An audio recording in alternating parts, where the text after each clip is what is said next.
Channel of Vadodara.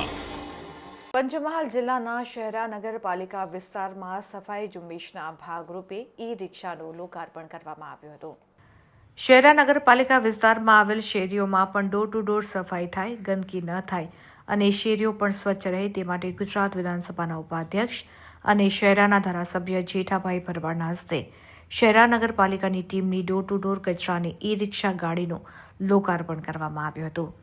આ પ્રસંગે શહેરા નગરપાલિકાના ચીફ ઓફિસર તેજલ મુંધવા અને નગરપાલિકાના કર્મચારીઓ તેમજ ભાજપના હોદ્દેદારો ઉપસ્થિત રહ્યા હતા। આ પ્રસંગે વિધાનસભાના ઉપાધ્યક્ષ જેઠા ભરવાડ નગરપાલિકા તંત્રને ઈ રિક્ષાનો વ્યવસ્થિત ઉપયોગ થાય અને પાલિકા વિસ્તારોમાં સ્વચ્છતા અને સફાઈ ઝુંબેશ વ્યવસ્થિત રીતે ચાલે તે માટેની ટકોર કરી હતી।